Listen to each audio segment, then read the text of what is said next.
بسم اللہ الرحمن الرحیم۔ السلام علیکم ورحمۃ اللہ وبرکاتہ۔ ذی قعدہ 6 ہجری میں حضور اکرم صلی اللہ علیہ وآلہ وسلم 1400 جانثاروں کے ہمراہ عمرہ کے لیے مکہ روانہ ہوئے۔ قربانی کے اونٹ ساتھ تھے اور حضور اکرم صلی اللہ علیہ وآلہ وسلم کے حکم کے مطابق تمام مسلمانوں نے اپنی تلواریں نیاموں میں ڈال رکھی تھیں، کیونکہ اس سفر کا مقصد محض خانہ کعبہ کے طواف اور زیارت سے مشرف ہونا تھا اور اس میں لڑائی کے ارادہ کا متعلق کوئی دخل نہ تھا۔ اہل حق کا یہ مقدس قافلہ جب مکہ سے چند میل پہلے حدیبیہ کے مقام پر پہنچا تو حضور اکرم صلی اللہ علیہ وآلہ وسلم کو اطلاع ملی کہ قریش مسلمانوں کو ہر قیمت پر مکہ میں داخل ہونے سے روکنے کا ارادہ رکھتے ہیں اور اس غرض کے لیے انہوں نے ایک بڑی جمعیت اکٹھی کر رکھی ہے۔ یہ اطلاع پا کر حضور اکرم صلی اللہ علیہ وآلہ وسلم نے ایک سفیر کو یہ پیغام دے کر قریش کے پاس بھیجا کہ ہم صرف عمرہ ادا کرنے آئے ہیں، لڑنا مقصود نہیں۔ بہتر یہ ہے کہ قریش ایک معین مدت کے لیے ہم سے صلح کر لیں اور ہمارا اور قوم کا معاملہ عرب کے ہاتھوں میں چھوڑ دیں۔ اگر ہم غالب ہوں گے تو یہ ان کی ثواب دید پر منحصر ہوگا اور ہماری جماعت میں شامل ہوں یا نہ ہوں، اگر ان کو صلح منظور نہیں تو پھر اللہ کی قسم میں ان سے آخری دم تک لڑوں گا۔ حضور اکرم صلی اللہ علیہ وآلہ وسلم کے سفیر نے قریش کے پاس جا کر کہا کہ میں محمد صلی اللہ علیہ وآلہ وسلم کا پیغام تمہارے لیے لایا ہوں، اگر تم پسند کرو تو بیان کروں۔ بعض جوشیلے لوگوں نے کہا ہم کو سننے کی ضرورت نہیں، لیکن قریش کے سنجیدہ اور تجربہ کار آدمیوں نے کہا کہ تم جو پیغام لائے ہو بیان کرو۔ سفیر نے یہ پیغام بیان کیا تو مشرکین میں پختہ عمر کے ایک وجیح اور خوبصورت آدمی کھڑے ہو گئے اور انہوں نے قریش سے مخاطب ہو کر کہا، یا معاشر قریش، کیا تم میں سے بعض میرے والد کے برابر نہیں؟ لوگوں نے کہا کیوں نہیں، ضرور ہیں۔ پھر وہ صاحب بولے، کیا تم میں سے بعض میری اولاد کے برابر نہیں؟ سب نے جواب دیا، ہاں ضرور ہیں۔ ان صاحب نے پھر پوچھا، تم کو مجھ پر کوئی بدگمانی ہے؟ قریش نے یک زبان ہو کر کہا، ہرگز نہیں۔ وہ صاحب بولے، تمہیں یاد ہوگا کہ میں نے اہل اکاذ کو تمہاری مدد کے لیے کہا تھا اور جب انہوں نے انکار کیا تھا تو میں اپنے بچوں اور حامیوں کو ساتھ لے کر تمہاری مدد کے لیے آیا تھا۔ قریش نے جواب دیا، جی ہاں، ہمیں آپ کا احسان خوب یاد ہے۔ جب یہ سوال و جواب ہو چکے تو ان صاحب نے کہا، محمد صلی اللہ علیہ وآلہ وسلم کا پیغام نہایت معقول معلوم ہوتا ہے، اگر تم مجھے اجازت دو تو میں محمد صلی اللہ علیہ وآلہ وسلم سے مل کر اس معاملہ کو طے کروں۔ سب نے رضامندی ظاہر کی تو وہ حضور اکرم صلی اللہ علیہ وآلہ وسلم کی خدمت میں حاضر ہوئے اور دیر تک آپ صلی اللہ علیہ وآلہ وسلم سے گفت و شنید کرتے رہے۔ اس کے ساتھ ہی وہ گرد و پیش کا بھی باغور جائزہ لیتے رہے۔ جب قریش کے پاس گئے تو ان کو حضور اکرم صلی اللہ علیہ وآلہ وسلم کے ساتھ اپنی گفتگو کی تفصیل سنائی اور پھر نہایت دردمندی کے ساتھ انہیں بتایا کہ برادران قریش، مجھے دنیا کے بڑے بڑے فرما رواؤں کے درباروں میں جانے کا اتفاق ہوا ہے۔ میں نے کیسر و کسریٰ کے دربار اور نجاشی کی شان و شوکت دیکھی ہے، لیکن خدا کی قسم میں نے کسی زر خرید غلام کو بھی اپنے بادشاہ کی اتنی عزت کرتے نہیں دیکھا جتنی کہ محمد صلی اللہ علیہ وآلہ وسلم کے ساتھی ان کی کرتے ہیں۔ محمد صلی اللہ علیہ وآلہ وسلم تھوکتے ہیں تو یہ لوگ آگے بڑھ کر ان کے تھوک کو اپنے ہاتھوں میں لیتے ہیں اور جوشی عقیدت میں اپنے چہرے اور ہاتھوں پر مل لیتے ہیں۔ محمد صلی اللہ علیہ وآلہ وسلم وضو کرتے ہیں تو یہ لوگ مستعمل پانی کے ایک ایک قطرے پر اس طرح ٹوٹ پڑتے ہیں کہ معلوم ہوتا ہے اس کی خاطر آپس میں لڑ مریں گے۔ محمد صلی اللہ علیہ وآلہ وسلم کو حکم دیتے ہیں تو ہر شخص بجا آوری کے لیے لپکتا ہے۔ محمد صلی اللہ علیہ وآلہ وسلم جب کوئی بات کرتے ہیں تو سب کی آوازیں پست ہو جاتی ہیں۔ محمد صلی اللہ علیہ وآلہ وسلم کی عظمت کا یہ حال ہے کہ ان کا کوئی ساتھی ان کی طرف نظر بھر کر نہیں دیکھ سکتا۔ میری مانو تو محمد صلی اللہ علیہ وآلہ وسلم کی تجویز منظور کر لو، یہ نہایت پسندیدہ اور معقول ہے۔ یہ صاحب جنہوں نے خون ریزی روکنے کے لیے مسلمانوں اور قریش کے مابین صلح کے لیے نہایت اخلاص اور دردمندی کے ساتھ سر توڑ کوشش کی، بنو ثقیف کے ایک سردار ابو مسعود عروہ بن مسعود رضی اللہ تعالیٰ عنہ تھے۔ حضرت ابو مسعود عروہ بن مسعود رضی اللہ تعالیٰ عنہ اگرچہ صحابہ متاخرین کے طبقے سے تعلق رکھتے ہیں، لیکن اس کے باوجود ان کا شمار اکابر صحابہ میں ہوتا ہے۔ وہ طائف کے مشہور قبیلہ بنو ثقیف کے اشراف میں سے تھے۔ عروہ رضی اللہ تعالیٰ عنہ نہایت نیک دل، صائب الرائے اور دلیر آدمی تھے، اور بنو ثقیف میں نہایت عزت و احترام کی نظروں سے دیکھے جاتے تھے۔ قریش مکہ سے بھی ان کے گہرے مراسم تھے، اور مکہ میں ان کا اکثر آنا جانا رہتا تھا۔ صلح حدیبیہ کے موقع پر وہ مکہ میں موجود تھے۔ ایک روایت کے مطابق وہ قریش کے بلاوے پر مکہ آئے تھے، اور بقول بعض وہ از خود اس قضیے کا تصفیہ کرانے مکہ آئے تھے۔ حضرت عروہ بن مسعود رضی اللہ تعالیٰ عنہ قریش کے سفیر بن کر حضور اکرم صلی اللہ علیہ وآلہ وسلم کی خدمت میں حاضر ہوئے، تو آپ صلی اللہ علیہ وآلہ وسلم نے ان کے سامنے بھی وہی تجویز پیش کی جو اپنے سفیر کی زبانی قریش کو بھیج چکے تھے۔ عروہ رضی اللہ تعالیٰ عنہ نے نفسیاتی حربے سے کام لینا چاہا اور کہا، محمد صلی اللہ علیہ وآلہ وسلم، اگر تم بالفرض اپنی قوم کی بیخ کنی کرنے میں کامیاب ہو گئے تو کیا تم نے عرب کے کسی آدمی کے بارے میں آج تک سنا ہے کہ اس نے خود اپنی قوم کو برباد کر دیا ہو؟ اور اگر لڑائی کا نتیجہ کچھ اور نکلا تو خدا کی قسم یہ لوگ جو تمہارے گرد نظر آ رہے ہیں سب بھاگ جائیں گے اور تمہیں تنہا چھوڑ دیں گے۔ حضرت ابو بکر صدیق رضی اللہ تعالیٰ عنہ عروہ رضی اللہ تعالیٰ عنہ کی بات سن کر غصہ سے بے تاب ہو گئے اور فرمایا، جا جا اپنے معبود لات کی پیشاب گاہ چوس۔ ارے ہم محمد صلی اللہ علیہ وآلہ وسلم کو چھوڑ کر بھاگ جائیں گے اور آپ صلی اللہ علیہ وآلہ وسلم کو تنہا چھوڑ دیں گے۔ عروہ رضی اللہ تعالیٰ عنہ نے کہا، ابو بکر، اگر تمہارے بعض احسانات مجھ پر نہ ہوتے تو خدا کی قسم میں تمہاری سخت کلامی کا ضرور جواب دیتا۔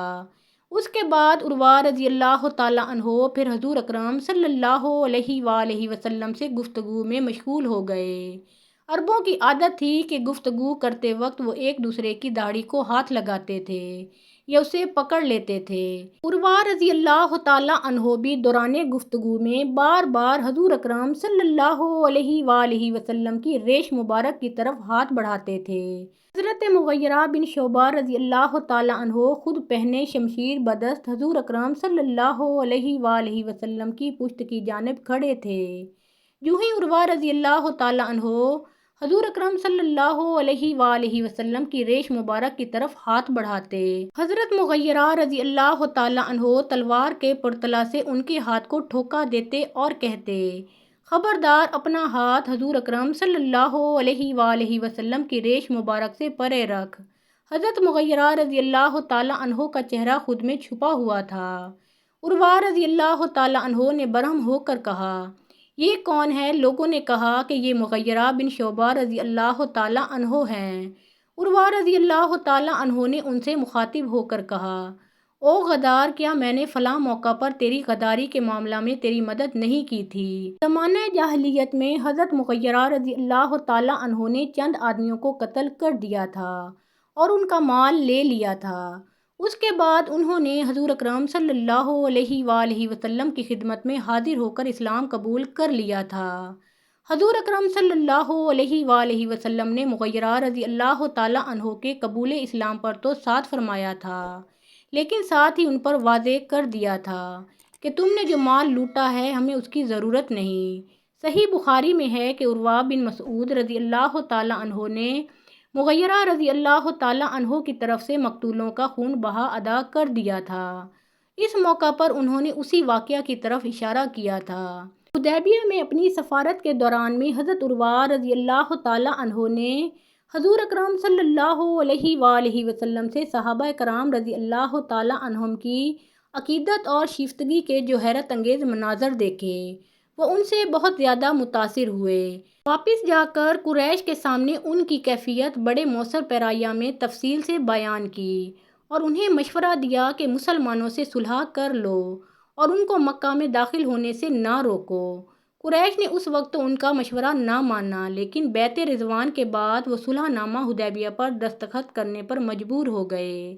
8 ہجری میں حضور اکرم صلی اللہ علیہ وآلہ وسلم غزوہ طائف سے فارغ ہو کر مدینہ منورہ کو واپس تشریف لا رہے تھے کہ اثنائے راہ میں حضرت عروہ بن مسعود رضی اللہ تعالی عنہ آپ صلی اللہ علیہ وآلہ وسلم کی خدمت میں حاضر ہوئے اور قبول اسلام کی سعادت حاصل کی۔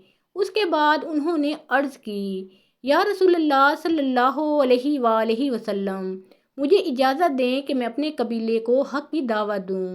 بنو ثقیف بڑے جنگجو اور مغرور لوگ تھے۔ حضور اکرم صلی اللہ علیہ وآلہ وسلم نے فرمایا، تمہاری سنگ دل قوم تم سے لڑے گی یا باروایت دیگر تمہاری قوم تم کو قتل کر دے گی۔ انہوں نے عرض کیا، یا رسول اللہ صلی اللہ علیہ وآلہ وسلم، بنو ثقیف میرا بہت زیادہ احترام کرتے ہیں، یہاں تک کہ اگر میں سو رہا ہوں تو مجھے بیدار بھی نہیں کرتے کہ مبادا مجھے تکلیف ہو۔ ان کی بات سن کر حضور اکرم صلی اللہ علیہ وآلہ وسلم نے انہیں تبلیغ حق کی اجازت دے دی۔ سعادت اندوز اسلام ہو کر حضرت عروہ بن مسعود رضی اللہ تعالی عنہ عشاء کے قریب طائف پہنچے۔ بنو ثقیف ان کی آمد کی خبر سن کر ملاقات کے لیے آئے اور جاہلیت کے طریقے پر ان کو سلام کیا۔ انہوں نے اس پر سختی سے اعتراض کیا اور کہا کہ تم کو اہل جنت کی طرح سلام کرنا چاہیے اور السلام علیکم کہنا چاہیے۔ پھر انہوں نے بنو ثقیف کو اسلام کی دعوت دی۔ اس پر وہ بھڑک اٹھے اور حضرت عروہ بن مسعود رضی اللہ تعالی عنہ کو برا بھلا کہہ کر چلے گئے۔ صبح کو حضرت عروہ رضی اللہ تعالی عنہ نے اپنے مکان کے بالا خانے میں کھڑے ہو کر فجر کی اذان دی۔ اس کو سن کر بنو ثقیف مشتعل ہو گئے اور حضرت عروہ رضی اللہ تعالی عنہ کا رتبہ و احترام بالائے طاق رکھ کر ان پر تیر برسانے شروع کر دیے۔ علامہ ابن سعد رحمۃ اللہ علیہ کا بیان ہے، بنو مالک ثقیف کی ایک شاخ کے ایک شخص اوس بن عوف نے نشانہ باندھ کر ایسا تیر مارا کہ ان کی رگ اکحل میں پیوست ہو گیا۔ یہ تیر پیغام قضا ثابت ہوا۔ جب ان کی جان بری کی کوئی امید نہ رہی تو ان کے اہل خاندان ہتھیار باندھ کر ان کے پاس آئے اور کہا کہ ہم آپ کا بدلہ ضرور لیں گے، خواہ ہمارا بچہ بچہ مارا جائے۔ جب تک ہم بنو مالک کے 10 سردار نہ قتل کر لیں گے ہم کو چین نہ آئے گا۔ حضرت عروہ رضی اللہ تعالی عنہ نیک نفسی میں اپنی مثال آپ تھے۔ انہوں نے فرمایا، یہ تو اللہ تعالیٰ کا مجھ پر خاص احسان ہے کہ اس نے رتبہ شہادت پر مجھے فائز کیا۔ میرے بدلہ میں کسی کو قتل نہ کرو، میں نے اپنا خون معاف کیا۔ میری تو اب صرف یہ آرزو ہے کہ مجھے رسول اللہ صلی اللہ علیہ وآلہ وسلم کے ان ساتھیوں کے پاس دفن کرنا جو محاصرہ طائف کے دوران میں شہید ہوئے۔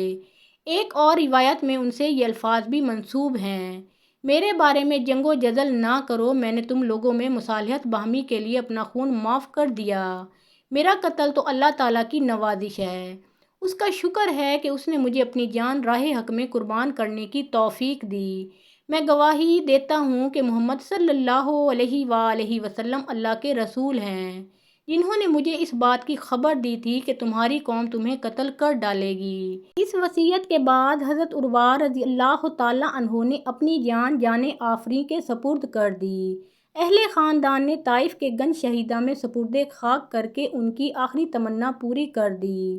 حضور اکرم صلی اللہ علیہ وآلہ وسلم کو حضرت عروہ بن مسعود رضی اللہ تعالی عنہ کی شہادت کی اطلاع ملی تو آپ صلی اللہ علیہ وآلہ وسلم نے فرمایا، عروہ رضی اللہ تعالی عنہ کی مثال صاحب یاسین جیسی ہے کہ انہوں نے اپنی قوم کو حق کی طرف بلایا اور قوم نے ان کو مار ڈالا۔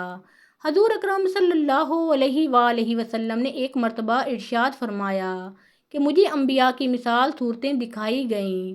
حضرت ابراہیم علیہ السلام میرے ہم شبیہ تھے اور حضرت عیسیٰ علیہ السلام عروہ بن مسعود رضی اللہ تعالی عنہ کے ہم شکل تھے۔ حافظ ابن عبد البر رحمۃ اللہ علیہ نے الاستیعاب میں لکھا ہے کہ حضرت عمر فاروق رضی اللہ تعالی عنہ کو حضرت عروہ بن مسعود رضی اللہ تعالی عنہ کی شہادت سے اتنا صدمہ پہنچا کہ انہوں نے اس سانحہ جانگداز پر ایک پردرد مرثیہ کہا۔